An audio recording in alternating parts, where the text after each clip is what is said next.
Olá! Essa reflexão de hoje está direcionada aos alunos da Seara Bendita do terceiro ano do curso de aprendizes de Evangelho do turno da tarde, né? E hoje é dia 25 de junho de 2020. E nós vamos hoje, queridos, pensar, refletir sobre a segunda carta de Paulo a Timóteo, no capítulo 3, versículo 16. Toda a escritura é inspirada por Deus e é útil para ensinar, para corrigir e para educar. O nosso tema hoje é sublime inspiração. Muito bem.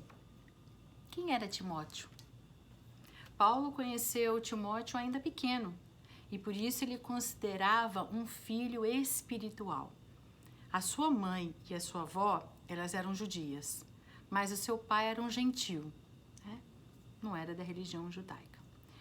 Mas Timóteo conhecia todas as escrituras desde pequenino por causa da sua mãe. E foi Paulo quem pregou o evangelho pela primeira vez a Timóteo.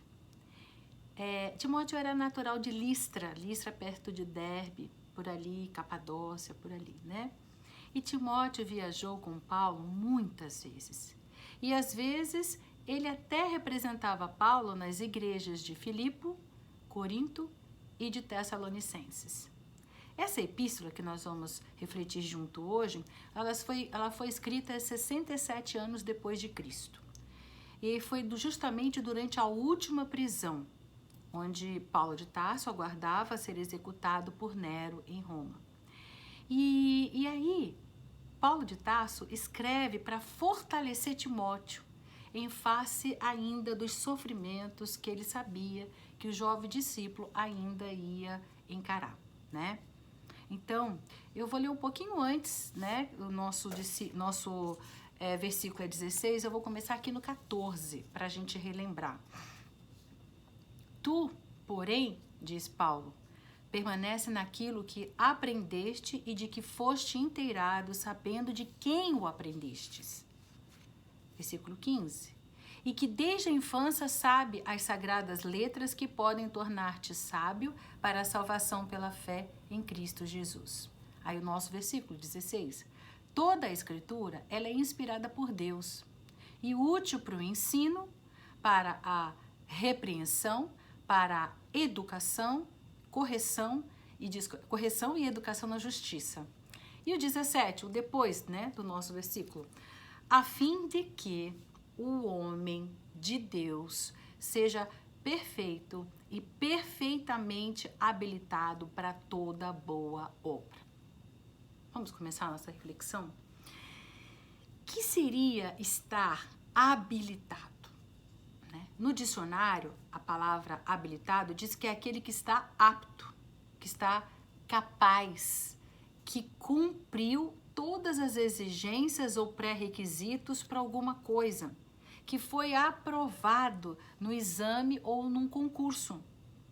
Vamos analisar simbolicamente? Muito bem. Após agora 2020 anos, né, que o mestre nos trouxe essa boa nova, né? Como é a palavra evangelho, quer dizer boa nova. Será que a gente já está habilitado? Será? No concurso das nossas vidas, será que nós cumprimos as exigências ou pré-requisitos, como diz o dicionário, né? E onde buscar o conhecimento, nos diz Paulo, para atravessar os momentos decisivos das nossas vidas, se não nas escrituras, né? E aí ele fala assim, as escrituras, não foi o nosso versículo? É inspirada por Deus e útil para o ensino, para corrigir e para nos educar. E hoje, amigos, nós temos acesso a vários livros que leem, estudam a Bíblia em todas as religiões, de todas as maneiras e formas, né? Nós temos no iPad, no iPhone, não é verdade? Tudo mais fácil, né? Mas você sabe que eu percebo, né, que ninguém hoje pode dizer que desconhecia, que não sabia de nada, né? Nós temos na TV vários canais com os pastores, com os padres, né? Que vão através das suas missas, são gravadas, tem explicações, tem músicas de louvor que explicam também. Olha que lindo, não é verdade? Então é importante a gente refletir que hoje não dá mais para a gente dizer que a gente nunca entrou em contato ou não teve condições como talvez antigamente pudéssemos falar, né? Porém, queridos, muitas vezes nós deixamos preconceito obstruir a nossa mente. No livro Fonte Viva, Emmanuel diz o seguinte: toda página consoladora e instrutiva é dádiva do alto. Eu vou ler de novo, para que a gente tire esse preconceito, né? Eu sou dessa religião, não escuto aquela religião. Eu sou daquela outra, não quero saber dessa. Olha como ele diz, o próprio Emmanuel nos diz: toda página consoladora e instrutiva é dádiva do alto, é inspirada pelo alto, né? Assim também a mensagem de qualquer procedência que nos induz ao bem ou nos induz à verdade é sempre valiosa e santa em seus fundamentos, porque usando-a, praticando-a em nossa alma, em nossas experiências do dia a dia, nós poderemos adquirir talentos eternos, né? E sabedoria, amor, por tratar-se de recurso salvador nascido da infinita misericórdia do nosso Pai Celestial. Palavras de Emmanuel, tá vendo? Tá vendo? Pra gente não ter preconceito. O Pai sempre utiliza o canal para nos falar. Depende do canal que nós queremos, que nós estamos mais afinizados, né? Ou seja, a boa mensagem é aquela quando algo muda dentro de nós, né? Quando tem aquele estalo para a verdade. Porém, precisamos tomar muito cuidado, né? Porque mesmo os que parecem muito entendidos, amigos, eles são homens, são falhos, né? E por isso apresentam a sua bagagem adquirida a várias encarnações. Talvez interpretações, né? Que nós, por exemplo, quando fazemos uma interpretação de algo, nós colocamos a nossa visão, né? A nossa forma de entender, nós colocamos nós, né, com todos os nossos defeitos nas escrituras quando nós interpretamos. Então, aqui fica o cuidado, certo? Para nós filtrarmos, prestarmos atenção. Até Emmanuel disse para Chico que se por acaso Chico achasse que o que ele estava dizendo não condizia com Jesus, para largar ele e seguir Jesus, não é? Pois é. É isso, é saber, é ter essa sabedoria, esse olhar crítico para pegar aquilo que você precisa para si, para te ajudar, para te fazer autossuperar, para te fazer refletir e separar aquilo que você acha que não tem nada a ver, né? Sem preconceitos, né? Muito bem. Paulo de Tarso mesmo, né? Nos adverte em outra epístola para retirar o que for conveniente e prosseguir o nosso próprio caminho. Então a gente lê, a gente estuda e pega aquilo para nós e vamos seguir o nosso caminho, né? A grande maioria prefere enxergar com os olhos dos outros e aí não encontra eco na própria vivência. Por isso que é importante você fazer a leitura e buscar eco na sua existência. A gente não pode enxergar com os olhos dos outros. Nós temos que enxergar com os nossos olhos, com as nossas necessidades, com as nossas requisições que são diferentes dos outros, né? Por isso é importante você ter eco dentro de si. Talvez uma coisa que você leia, você já pega um assunto que às vezes te toca o coração, você vai às lágrimas. O outro escuta, nem derrama uma lágrima. Porque ele talvez não tenha afinidade ou não tenha necessidade ou aquilo não está dentro daquilo que ele precisa naquele momento. E você sim. Por isso que é interessante a gente estar sempre enxergando com os nossos olhos tudo que chega à nossa mão para nós filtrarmos e encontrar o eco com as nossas experiências, com a nossa vivência, com nossa necessidade. Então não vamos esquecer que as metas mais profundas não estão na alma dos outros, e sim na nossa, né? Cada um tem sua missão, a sua meta, o seu desejo, sabe exatamente aquilo que vai ter que direcionar a sua própria vida para se autossuperar, né? Temos bagagens diferentes. Toda a criatura encarnada, por mais virtuosa que ela seja, diz João Nunes Maia no livro Cirurgia Moral, está presa, de certo modo, a trevas do passado. Pois é.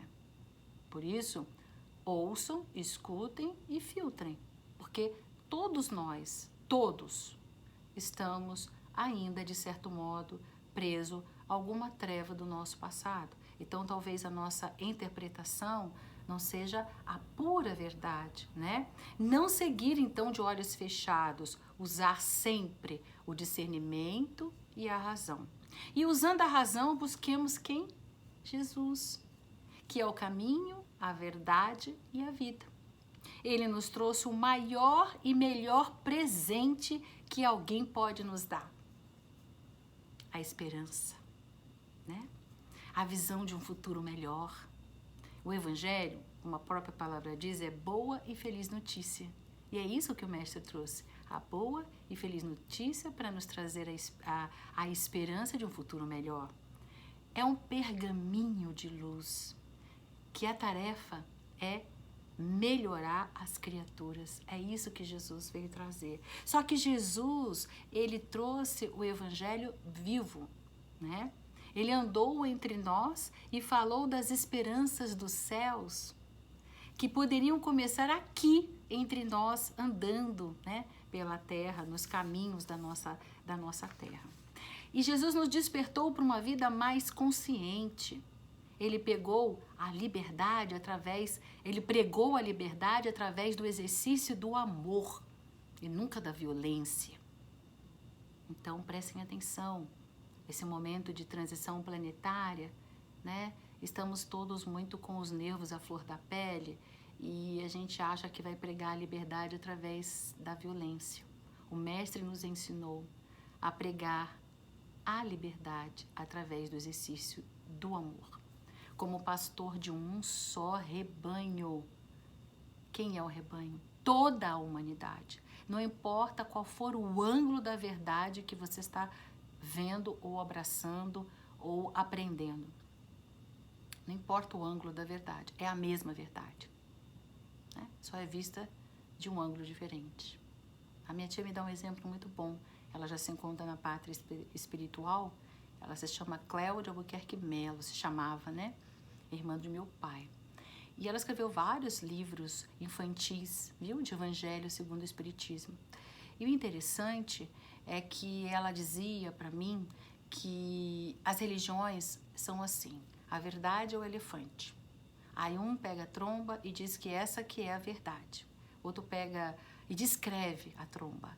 O outro pega uma pata e diz, não, a verdade é essa, e descreve a pata. O outro pega o rabinho do elefante e diz, não, ela é assim, e descreve a pata. O outro pega a orelha e diz, não, mas a minha verdade é assim. No final, ela é o elefante, todos estão com razão, mas cada um está vendo sobre um ângulo e não está vendo a verdade inteira. Percebem? Por isso que é importante a gente lembrar que Jesus, ele é o pastor de um só rebanho e é toda a humanidade, e não importa a religião, o ângulo da mesma verdade que nós abracemos. Ele ofertou a segurança a nós, né? Que somos as suas ovelhas. Com a sua presença, que se mantém até hoje, né, gravado nos nossos corações, ele mantém essa segurança de amor firme dentro de nós. Jesus esteve presente no parto cósmico de todos os espíritos filhos da terra. E é a sua presença que estabelece a manutenção da vida. Ele disse em João 10:11, eu sou o bom pastor, e o bom pastor dá a sua vida pelas ovelhas. Olha, ele já sabia, né? Ele disse, o bom pastor dá a sua vida para as suas ovelhas, e ele deu. Né? Então mostrou-nos que caminharíamos a um só rebanho como irmãos, pois a lei universal da reencarnação desenvolveria o amor, ora como pai, ora como filho, ora como cônjuge, ora como irmão. E assim nós viveríamos esse amor em todas as modalidades e iríamos todos juntos crescer espiritualmente. Sim, o mestre é a Escritura, inspirada por Deus e útil para nos unir, né? Mas ele ensina delicadamente, respeitando o ritmo de cada um. Ele corrige com amor e educa docemente, que é o nosso versículo que Paulo ensina a Timóteo, né? Que toda a Escritura é inspirada por Deus e ela é útil para ensinar, corrigir e educar. E quem é essa Escritura? É o nosso próprio Mestre Jesus. Esse Jesus que ensina, mas ele ensina delicadamente e ele espera o ritmo de cada um. Ele corrige, mas corrige com amor, e ele educa, mas educa docemente. Nós podemos ler no Evangelho e ver, né, tudo isso que nós estamos aqui refletindo juntos. Inspiração sublime é o tema de hoje. E Jesus é essa inspiração. Jesus é o mediador entre a luz e nós, que ainda estamos um pouco nas sombras, né? Jesus é aquele elo entre Deus e os homens e todos os espíritos que residem no nosso planeta. Jesus é esse elo que liga os céus à terra. Ele está nos unindo. Ele mesmo não disse tudo. E sobre muitos pontos ele se limitou apenas a lançar um germe da verdade, que não poderia ser então compreendido naquele momento.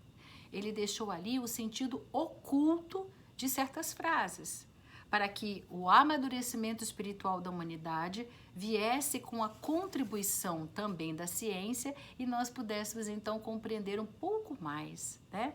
Os conceitos que ele, nosso doce Rabi, nos deixou foi para que nós aprendêssemos a andar com o próximo. E não contra o próximo, mas com o próximo, apoiando, ajudando, respeitando, né?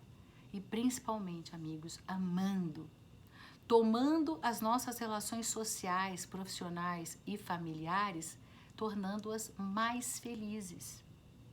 O Evangelho cristão, enfim, ele fortalece a nossa casa, a nossa alma, para não nos perder de nós mesmos, né? Ele consola, ele esclarece, ele encoraja, né? Ele honra as nossas escolhas. Então, o convite de hoje, amigos, é para que sejamos nós páginas inspiradas, né? Instrumentos nas mãos de Deus, a fim de que irmãos possam ler em nós as letras do Evangelho do Amor que o Cristo escreveu há 2020 anos atrás, em nossa alma, né? Talvez você seja o único Evangelho que aquele irmão que caminha bem pertinho aí de você venha ler.